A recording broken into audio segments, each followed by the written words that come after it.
soapy friends. We are using my coconut oil free recipe. This is a special request custom order soap, and we're going to answer a question first. Why the heck do you want to make soap without coconut oil? Because maybe you're allergic to coconut oil, which is why we're making this soap and why it was a custom request special order. The customer is allergic to coconut oil and I believe avocado oil too.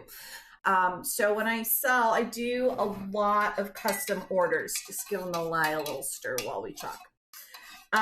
So there's no coconut oil in here. Now, would you want to use coconut oil in your soap? Bubbles. Bubbles. That big, bubbly, cartoony, wow, check out those bubbles from soap. That is from lauric acid. It's a saturated fatty acid, and coconut oil is filled with it, which makes awesome bubbles. But you don't have to have it to make awesome bubbles. Now, these bubbles in this, the bubbles in the lather, in this soap are not going to be the same, but we will have some good bubbles. So this is my coconut oil free recipe. It is high in olive oil, and sunflower seed oil, and absolutely zero coconut oil in it. We are soaping in my stainless steel pot, so I hope you can see okay in there, but I wanted to warm the oils. If I didn't warm the oils, we would be stick blending for like an hour in order to get to trace. Bubbles everywhere. Let me go over what I have going on here. This is just my sodium hydroxide solution. It is still warm. So I am using heat to control trace here. And our bubbles are going to be coming from our additives. So our additives are highly going to affect the lather on this. Now, this is a fully custom order. They selected everything that goes in here. Let me tell you, did a fabulous job of picking all of the right things. Now in here I have some lemongrass. Can you see that kind of thick sludge out there? You go, there's some honey. So I put the honey in with the essential oils because it'll kind of dissolve and mingle with it. But what I really want to do, it also saved a dish. Yeah, it's in here. What I need to do is my nice warm oils, I need to add them to the essential oils and honey until that honey is fully dispersed. Over in the group, one day last week, I don't remember which day last week it was, someone posted a photo and they had all these funny orangey brown amber type spots on just one bar of soap that was in a batch of cavity molds, and no colorants, and I believe no fragrances were added, and they wanted to know why some of them, or this one particular one, had, you know, kind of like burnt amber to orange colors on it, and it's honey was in the soap. So the honey was not fully dispersed. You really have to do a good job of dispersing your honey because it has a tendency to kind of stay clumped together. So nice warm oils will do that. The essential oils will help break it down a little bit, which is why I put it in there. But also having it, like I said, I'm big on saving dishes, so I didn't have to have a separate honey dish this way. And if for no other reason than that, that's a good one. So I'm going to add a little bit more of my warm oil mixture just to doubly make sure. I had already dispersed it really well. The bottom didn't have that sticky feel to it of the honey. And when I pour this in the main pot, I'm going to give it a good stir too. Really want to make sure that honey is fully dispersed so that we don't end up with any seepy honey spots on our soaps. We are pouring into a cavity mold, and we are using the awesome elephant molds that you all love so much. I love them too.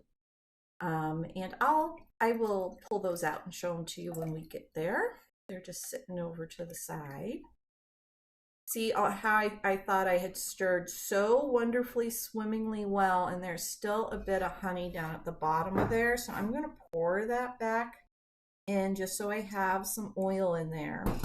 And we're going to give it a little bit of a burst here. There we go, all better. That should take care of that honey in there. No globs of honey at the bottom. Super. Honey works well on boosting lather or bubbles because of the sugars. Now, sugars are in other things, such as aloe vera and oats, which also have lots of proteins in them. And that is our next additive. So let's get this set up. I am just using some extra water to moisten and disperse the oats.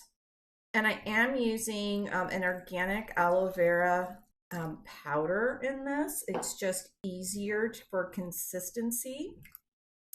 When you are setting up your oats, big thing to know is they will get thick. They will get thick rather quickly.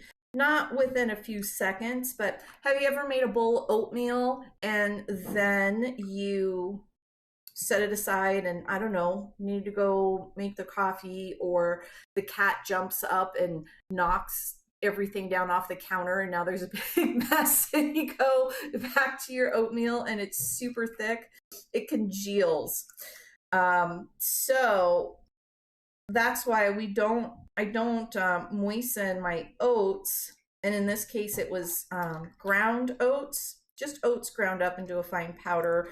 You can also purchase them pre-ground as oat flour. But don't premix them. Don't get them set up ahead of time, because you're just going to have to redo it all, because you will have a thick glob of congealed oaty water. I'm going to give this a blend to make sure I don't have any clumps of oats in the bottom of there, but this is our oats and aloe vera. Both of them have sugars as well. Now, oats also they just like make lather creamy. They make lather creamy, and that's from the proteins in it. I love adding oats to soap.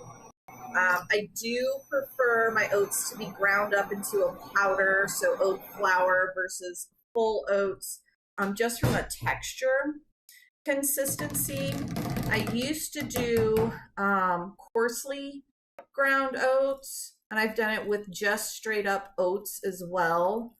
And I just don't like the way they feel when you're using the soap. So I always powder them up, and I do get a nice little bit of an exfoliation kind of effect going on from them, because it's not like they dissolve in there, but it's super nice and very, very gentle, just like you have a nice washcloth. Okay, so in the pot, we have our oils. Our oils are warmed up a bit, so I was about 120 when I started. Now I'm at 95. But my lye solution right here should be hot too. It's at 135. Okay, we have our oils, we have our essential oils, we have oats, we have honey, we have aloe vera. I'm just making sure everything's nicely dispersed. This extra burst here is going to make sure that that honey is really mixed in well. Okay, that should be good. So again, I was just making sure everything's fully dispersed in the oils, and that honey is really, really definitely, for sure, mixed in. And let's add the sodium hydroxide. I am going to be pouring down the stick blender shaft just to avoid introducing any air bubbles in. Now, this should go fairly quickly for such a high olive oil mix, because of how warm everything is. Now, it wasn't too warm, it wasn't boiling. We're 130 in there. And see how it's getting darker? So that's those sugars and heat. There we go, look at that. Reacting with the sodium hydroxide. So we're getting nice and warm in here.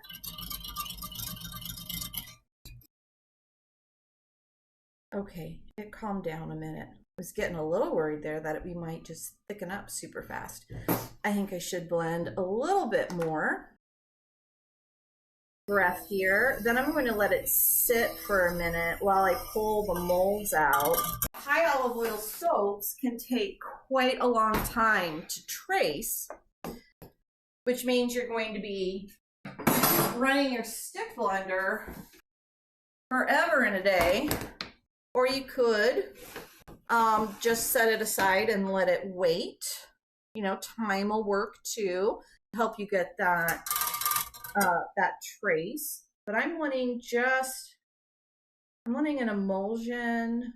I don't need a super thick trace because if you pour at a medium to medium thick trace, you're not going to get all of the details of your mold. Aren't those fun? Gosh, I love these so much.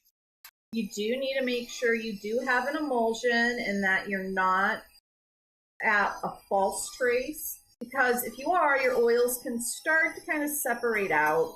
There we go.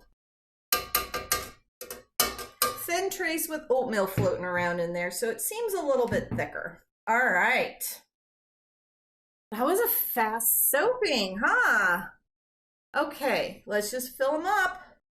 I had to turn the thermostat up. It has been, you know, starting to get into winter here, and so it gets a little bit cooler in here than I normally like it. And I figured I'd go ahead and turn it up a little bit more so I can avoid any potential risk of soda ash by ensuring that I don't have cold air circulating over the tops of my soaps. So it'll stay nice and warm in here while these are setting up. Oh. Now, I did use more water than I normally do. I normally do, as you all know, my lovely 1:1, super favorite, love my 1:1 water to sodium hydroxide ratio. But with high oleic, that's the fatty acid in olive oil, high oleic recipes, low water content can lead to some crumbling, meaning it's very hard to cut. Not an issue with these, but if you don't gel perfectly with a low water content, you're going to get the edges of your soap are going to be so much lighter than the inside of your soap or even the bottom of your soap. You will see that, you will notice the difference on cavity molds as well as low for column molds. So I did increase the water content on these. That's why I have a couple extras. And can you believe how perfectly that filled these up? Didn't even need my butterflies. Oh my goodness. Look at that. They're all perfectly filled. See them all better that way. There we go. All right. So yeah, the high water content will actually help these get to a consistent color, consistent gel face throughout.